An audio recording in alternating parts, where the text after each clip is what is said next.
Saya Fizio Maulana Zean, selaku mahasiswa S1 Ekonomi Pembangunan angkatan 2024. Nah, advokasi ini kita menghadirkan ruang diskusi, edukasi, dan berbagi informasi seputar isu-isu yang dekat sama mahasiswa, baik dari sisi akademik maupun non-akademik gitu. Nah, pada episode 1 kali ini, kita akan membicarakan topik yang mungkin pernah atau bahkan sering dihadapi oleh para mahasiswa, yaitu demotivasi mahasiswa dan dampaknya terhadap akademik serta cara mengatasinya gitu. Ini topik yang menarik sih teman-teman. Buat teman-teman mungkin setelah menonton podcast ini bisa ditiru ya teman-teman terkait insight-insight yang akan diberikan oleh narasumber nantinya gitu. Padahal kalau misalnya kita lihat kondisi sekarang ya, mahasiswa baru, apalagi yang masih ada keinginan tinggi untuk belajar pada awal-awal perkuliahan, itu kan tinggi ya teman-teman. Nah, semakin lama ada aja demotivasi mahasiswa yang akhirnya muncul ketika berjalannya kuliah gitu. Nah, padahal demotivasi ini pasti akan berdampak, apalagi ke depannya ke dunia pekerjaan dan juga seterusnya gitu. Nah, untuk tentunya pada kesempatan kali ini aku nggak sendiri teman-teman, saya nggak sendiri. Di sini ada dua narasumber yang sangat amat hebat. Di sini ada Bu Sarah Gania yang sering menghadapi mahasiswa yang terkenal cukup demotivasi mungkin ya Bu ya, dan juga di sini ada Mas Rafli Andera yang mana dia ini bukan hanya aktif dalam perkuliahan dan juga dia juga aktif organisasi serta lomba-lomba teman-teman. Menarik sekali.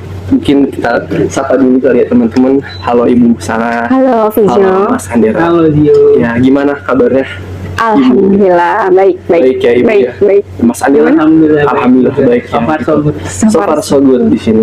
Jadi udah siap kita membahas tentang demotivasi mahasiswa ini. Iya, karena memang pastinya demotivasi ini terjadilah di kalangan mahasiswa ya. Apalagi kan kita banyak kegiatan yang kita kerjakan di kampus ini gitu. Mungkin aku ada pertanyaan dulu ya Bu. Dari buat Ibu Sarah terlebih dahulu gitu. Fenomena demotivasi mahasiswa ini kan sangat relate ya Bu, apalagi berpengaruh juga nih dalam proses pembelajaran Bu. Nah, menurut Ibu ya Bu, saya ingin bertanya, kenapa sih fenomena ini tuh sering terjadi gitu? Dan apa yang menyebabkan tuh sebenarnya apa ya Bu? Karena semangat awal mahasiswa yang awalnya tuh tinggi ketika semester muda ya, bisa bilang kian lama tuh kian menurun Bu. Semakin kuatnya semester mungkin bisa kita bilang seperti itu ya Bu. Mungkin boleh Ibu. Oke, ya Vizio. Jadi memang untuk ini topik yang saya rasa cukup relevan ya. Dari kacamata saya sebagai seorang pendidik gitu ya. Saya memang melihat pola itu. Jadi ketika menghadapi mahasiswa di tingkat 1 ya, semester 1 dan 2 gitu ya. Itu kalau melihat dalam proses pembelajaran kelasnya itu hidup gitu ya, aktif, mahasiswanya itu sering bertanya gitu ya dan lain sebagainya. Tapi semakin ketika saya menghadapi mahasiswa yang di tingkat lebih tinggi, di tingkat 2 ke atas gitu ya, itu mahasiswa relatif lebih pasif gitu ya. Iya, lebih pasif, dan berarti benar terkonfirmasi apa yang Zio katakan bahwa di awal-awal semester gitu ya, itu mahasiswa mungkin motivasinya masih tinggi untuk mengikuti proses perkuliahan. Tapi di semester yang lebih tua gitu ya, lebih tinggi, motivasinya itu menurun gitu. Dan kalau misalnya kalau melihat gitu ya, kenapa sih motivasi di awal itu tinggi gitu ya, mungkin ada kaitannya dengan kalau di masuk perkuliahan kan ada transisi ya. Mahasiswa masih semangat gitu ya. Artinya kan kalau sekolah itu kan dari SD sampai SMA rutinitasnya sama ya. Rutinitasnya sama gitu ya. Terus menjelang transisi ke masa perkuliahan, mereka kan menghadapi hal yang baru. Semangatnya pasti masih tinggi. Excited, apalagi misalnya kalau diterima di kampus impian gitu ya. Ya, jadi kayak excited, penasaran, ingin menampilkan sisi terbaiknya gitu ya. Yang bisa ditangkap itu dengan apa? Dengan kelihatan kalau dari dosen itu anak-anak baru pasti nggak malu untuk bertanya gitu ya, nggak pasif dan lain sebagainya. Tapi mungkin seiring dengan ya tadi semakin lama gitu ya mereka menghadapi perkuliahan, mata kuliahnya juga mungkin makin sulit. Mereka mungkin sudah sedikit burn out dan lain sebagainya. Itu mungkin ya. Memang saya juga merasakan sih Bu di kelas ya. Ketika di kelas tuh mungkin pas saya baru awal-awal menjadi maba, itu memang banyak sekali Bu teman-teman saya yang aktif untuk bertanya, untuk memberikan apa jawaban juga gitu. Mungkin ya kesini-sini mungkin sama seperti yang Ibu bilang agak menurun ya Bu ya. Gitu.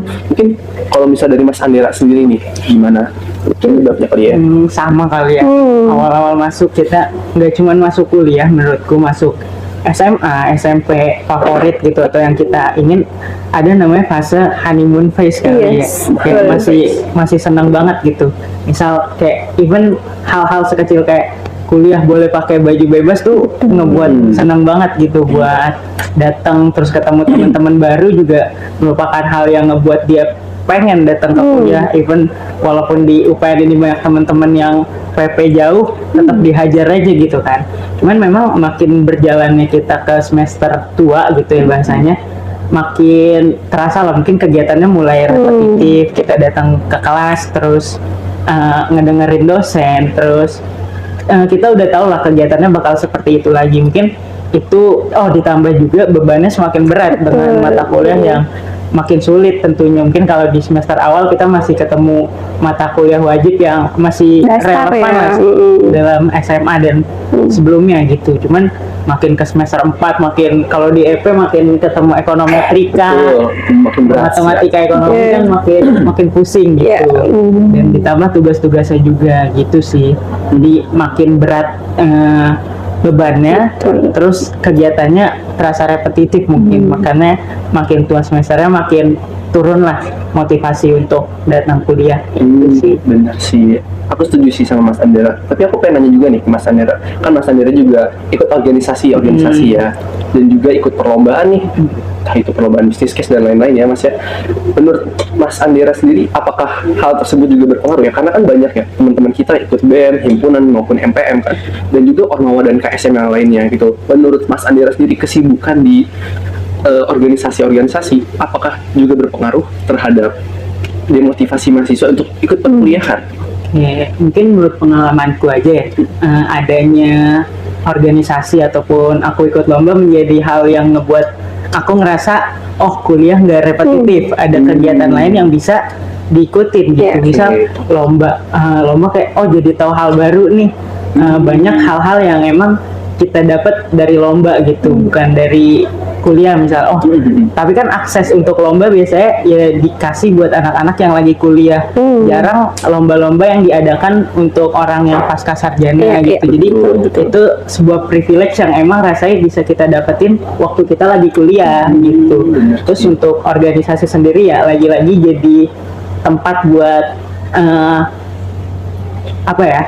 cabut lah bahasanya dari kepenatan kuliah gitu. Memang ada rasa penatnya sendiri juga gitu, cuman nggak melulu tentang akademik sih. Jadi kalau misalnya organisasi malah ada motivasi tersendiri buat datang ke kuliah gitu kan. Karena selain kita datang kuliah untuk belajar, kita juga bisa berorganisasi, ketemu teman-teman, ketemu relasi baru gitu ya. Jadi nambah alasan untuk pergi kuliah, datang ke kampus ke kampus. Tapi terima kasih ya Mas Andera ya. Mungkin ini buat teman-teman di sini yang masih maba ya, teman-teman bisa ditiru nih sama Mas Andera buat ikut organisasi-organisasi yang teman-teman mau. Nah, tapi aku ingin bertanya mungkin ke Ibu ya Bu, menurut Ibu dengan mahasiswa sibuk di luar jam kuliah, kan tadi kan kayak Mas Andera nih ada perlombaan, ada organisasi juga. Nah, menurut Ibu itu apakah hal tersebut tuh berpengaruh di pembelajaran Bu?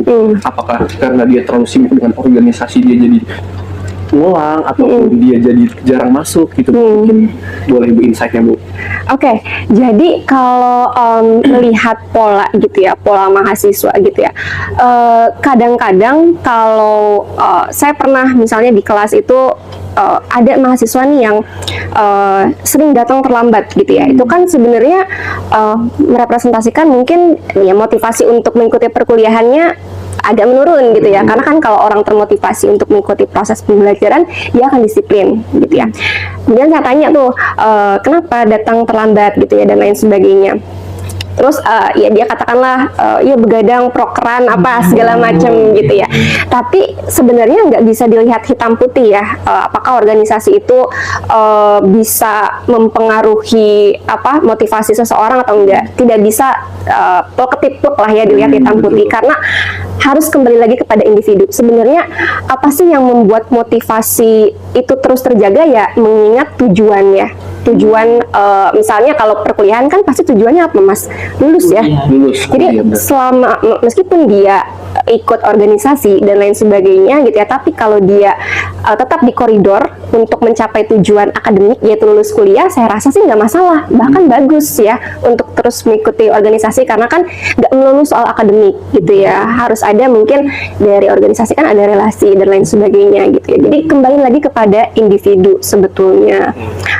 Ada juga tapi mahasiswa yang ya tadi ikut organisasi malah mungkin apa namanya partisipasi di kelasnya jadi kurang dan lain sebagainya. Tapi ada juga yang dia aktif di kelas, ternyata pas saya tanya dia ikut organisasi juga gitu. Jadi kan sebetulnya nggak bisa dilihat apakah organisasi itu ya meningkatkan atau menurunkan ya, nggak bisa hitam putih, tapi akan kembali lagi kepada individu gitu. Oke.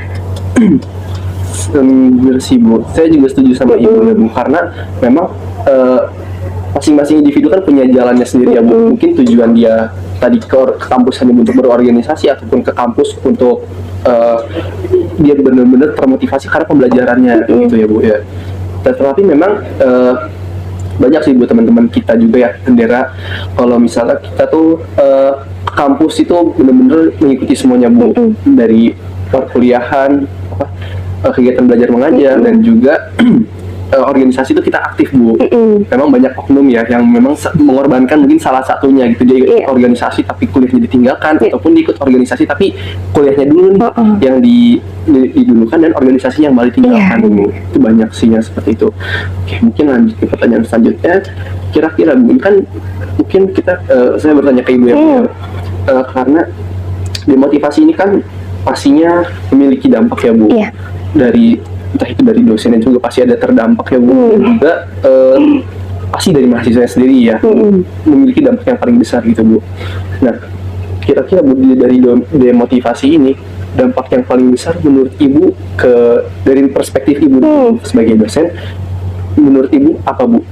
Iya, demotivasi yang ya tadi ya, demotivasi itu kan ada yang dia sementara, terus ada yang mungkin tahapnya udah demotivasinya sedang, terus yang mungkin kalau udah demotivasinya berkelanjutan terus menerus, itu dampaknya ya tadi mungkin jadi menghambat waktu kelulusan gitu ya, jadi mungkin molor waktu kelulusannya. Itu sih mungkin yang paling berat adalah terkait dengan masa tempuh studi gitu ya. Itu yang paling saya rasa sih ya, mungkin ada beberapa kakak tingkat yang saya kebetulan membimbing juga, jadi dia itu telat gitu ya, yang lainnya udah pada lulus, dia kebetulan telat. Terus saya tanya kenapa nih terlambat menyelesaikan studi gitu ya, dan nah itu kembali lagi ternyata dia dimotivasi karena sudah nggak ada temen gitu. Jadi itu yang saya rasa sih dampak berat yang cukup banyak ditemui gitu adalah terkait dengan keterlambatan penyelesaian masa studi sih. Oh, oke, berarti tadi Ibu sempat mention juga kalau misalnya teman dia udah gak ada teman misalnya Bu, misalnya udah semester tua, teman-temannya udah pada lulus, sementara dia belum, itu jadinya makin males nih buat ke kampus. Betul. Oh, gitu. Oke, menarik sih Bu. Berarti mungkin aku pengen nanya ke Mas Andera nih. Berarti lingkungan itu berpengaruh ya Mas terkait motivasi mahasiswa untuk datang ke kelas gitu. Menurut Mas sendiri gimana?